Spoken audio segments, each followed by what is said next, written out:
Assalamualaikum warahmatullahi wabarakatuh. Hai semuanya.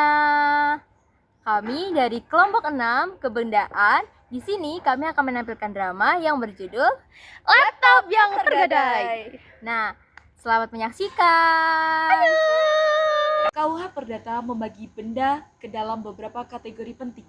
Yang pertama adalah benda bergerak dan benda tidak bergerak. Ini adalah pembedaan paling krusial karena menentukan aturan hukum yang berlaku. Benda tidak bergerak seperti contohnya adalah tanah, bangunan, pohon yang masih tertancap, dan segala sesuatu yang melekat secara permanen pada tanah. Perihalnya memerlukan akta otentik dan pendaftaran. Selanjutnya, benda bergerak. Semua benda yang dapat dipindahkan, termasuk hak-hak atas benda bergerak. Perihalnya cukup dengan penyerahan nyata. Dan klasifikasi selanjutnya adalah benda berwujud dan tidak berwujud. Benda berwujud ialah benda yang dapat diraba dan dilihat secara fisik. Sedangkan benda tidak berwujud adalah berupa hak-hak seperti hak tagih atau piutang atau hak atas kekayaan intelektual. Yang ketiga, benda yang dapat dipakai habis dan tidak dapat dipakai habis. Penting dalam konteks perjanjian seperti pinjam pakai dan pinjam meminjam. Selanjutnya yang keempat adalah benda yang sudah ada dan benda yang akan ada. Benda ini relevan dalam perjanjian jual beli atau jaminan. Hukum kebendaan merupakan fondasi penting dalam praktik hukum perdata, mulai dari transaksi jual beli, perjanjian kredit hingga sengketa kepemilikan. Memahami klasifikasi benda dan hak-hak yang melekat padanya adalah langkah awal yang sangat penting, baik bagi mahasiswa, praktisi, maupun masyarakat umum yang terlibat dalam hubungan hukum sehari-hari. Hai, di drama kali ini kami akan menceritakan dua orang yang sedang berebutan hak milik atas laptop, di mana laptop ini diperebutkan karena menjadi jaminan dari sebuah pinjaman. Sekian. Tuh, nggak bisa gitu dong, itu kan laptop aneh. Aneh cuma pinjam uang 2 juta buat bayar semesteran. Bukan berarti itu laptop jadi milik ente. Loh, gak bisa gitu dong. Awal perjanjian lo pinjam duit sama gue, kan kalau misalnya lo belum bisa bayar, berarti laptop ini di tangan gue. Sekarang udah lewat 2 minggu lo gak balikin duitnya, berarti laptop ini sekarang punya gue.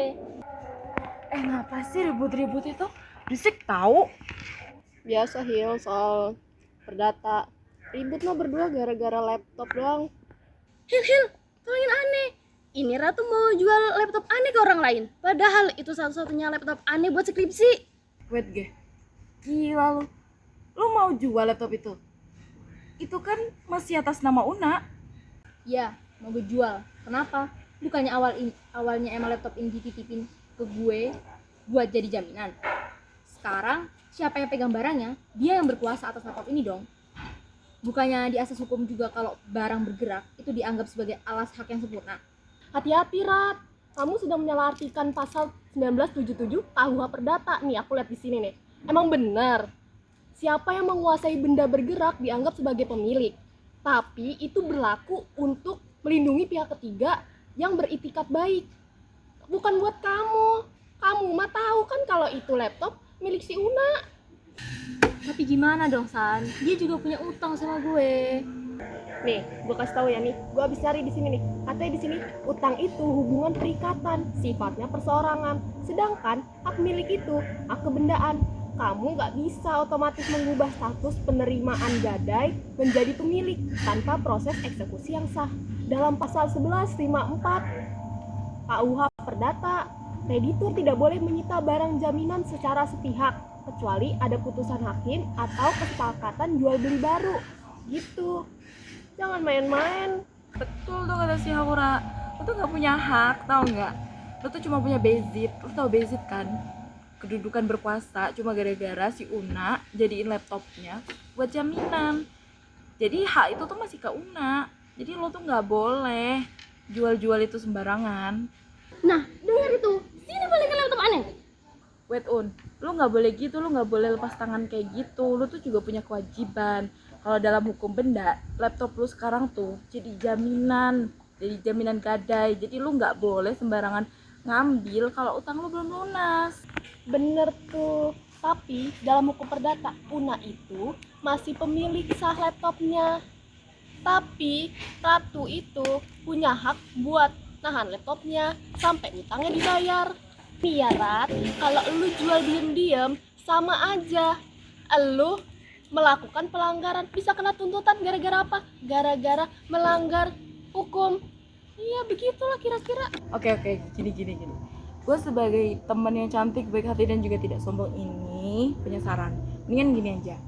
Lu bikin surat pernyataan yang dalamnya lu bakal ngelunasin utang lu ke Ratu dalam 7 hari, seminggu. Dan Ratu, lu simpen itu laptop. Jangan dipakai apalagi dijual. Terus kalau misalnya si Una nggak sanggup nih, baru nanti kita orang bantu buat jual, terus bayar utang Una ke lu, terus sisanya baru balik ke Una. Nah bagus tuh solusinya, gue suka nih. Jadi itu nanti solusi, bisa melindungi hak miliknya si Una, tapi juga melindungi hak piutangnya si Ratu. Nah kelar deh masalah kita. Oke, Ane setuju. Yaudah, gue setuju. Tapi harus ada hitam di atas putih. Gue nggak mau rugi. Nah, sip. Hau, ntar lu tolong bantu ketik kesepakatannya ya, biar nggak usah ada lagi nih kayak gini, salah pahaman kayak gini. Apaan sih? Oke, jadi nanti kita lurusin nih, mana yang punya, mana yang cuman pegang. Sekian video dari kami. Sampai jumpa. Wassalamualaikum warahmatullahi wabarakatuh.